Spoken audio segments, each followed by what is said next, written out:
Over a decade ago, the Space Shuttle was one of the most prominent spacecraft with a total of over 100 missions.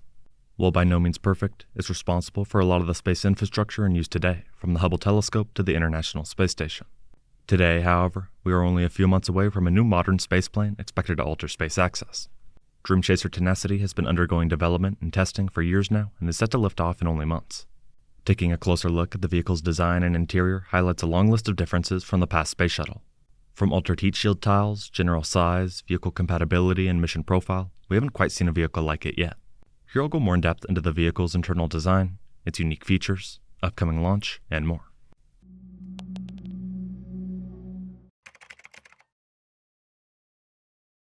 Tenacity is only 30 feet or 9 meters long, roughly a quarter of the total length of the Space Shuttle.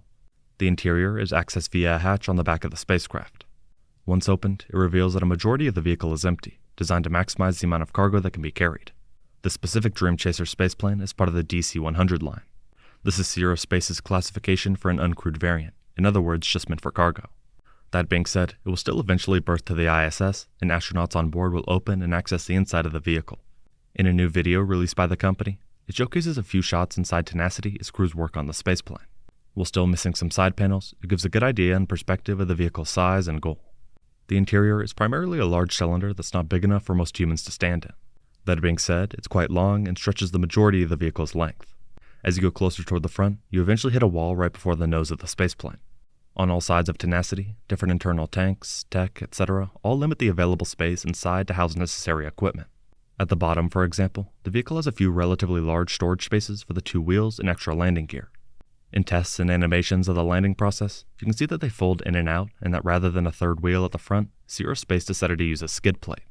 As far as why, in a recent tweet the company said, in place of a nose wheel, Tenacity uses a skid plate. This helps maximize cargo space and reduces the complexity of the system, while maintaining safety. Being a lot smaller and thinner, it doesn't require a large interior storage space similar to the wheels. In total, Tenacity's pressurized volume is 33 cubic meters, including both the spaceplane and the cargo module. Even though the interior space is not massive, it adds up and can carry a significant amount of cargo. Together, they can carry around 13,000 pounds or around 5,900 kilograms. The Shooting Star module, which attaches to the back, accounts for around 70% of that weight. For comparison, SpaceX's Dragon carries cargo in a pressurized capsule and an unpressurized trunk. It can carry around 6,000 kilograms or just over 13,000 pounds, split between pressurized cargo inside the capsule and unpressurized cargo in the trunk. For Chaser, because the Shooting Star cargo module is not reusable, it can only return to Earth what will fit within the actual spaceplane. In total, the spacecraft will be capable of returning 1,750 kilograms, or just under 4,000 pounds to Earth while undergoing maximum reentry forces of 1.5 Gs. This is one of the biggest selling points of the vehicle, as it ensures more fragile cargo can be brought back to land. By now, astronauts have already been trained on the vehicle's interior and operations. They won't fly on the vehicle, but they do need to have a decent understanding of how to access and safely operate parts of it. Specifically, last year in July, Sierra Space trained the SpaceX Crew 8 team. As of right now, it looks like they're scheduled to lift off on a Crew Dragon in a few weeks in early March. They will then arrive at the ISS and stay there for 180 days. Within that time period, Sierra Space is expected to launch Tenacity and berth to the station. This will be the crew to unload and load cargo on and off Tenacity for the first time. Tenacity is still at NASA's Glenn Research Center undergoing final pre-launch testing.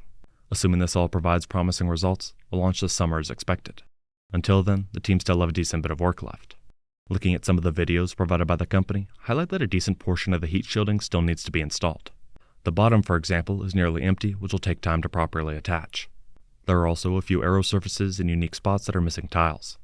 Earlier this month, ULA CEO Tori Bruno tweeted saying, "Nothing quite as pretty on a Wednesday morning as a brand new shiny BE-4 rolling over to get installed on the next Vulcan. Vulcan just launched successfully for the first time, and the next vehicle is preparing to launch Chaser. Based on Tenacity's timeline, Vulcan is expected to be ready before or around the same time as the spaceplane. Chaser was selected by NASA to provide cargo delivery, return, and disposal service for the International Space Station under the Commercial Resupply Service 2 or CRS-2 contract. Tenacity alone will provide a minimum of 7 cargo missions to and from the space station, carrying critical supplies like food, water, and science experiments. Each of those missions will be on a Vulcan Centaur. It's important to point out that Sierra Space is starting with an uncrewed Chaser, but has big plans for the future. Last year, Sierra Space was awarded a Space Act Agreement, or SAA, by NASA under the Second Collaborations for Commercial Space Capabilities initiative. At the time, in a statement, the company wrote, Through the agreement, Sierra Space will provide NASA with valuable insight and collaboration into its Crew Dream Chaser spaceplane, new commercial space station architectures, and in-space logistics, refueling, and servicing systems.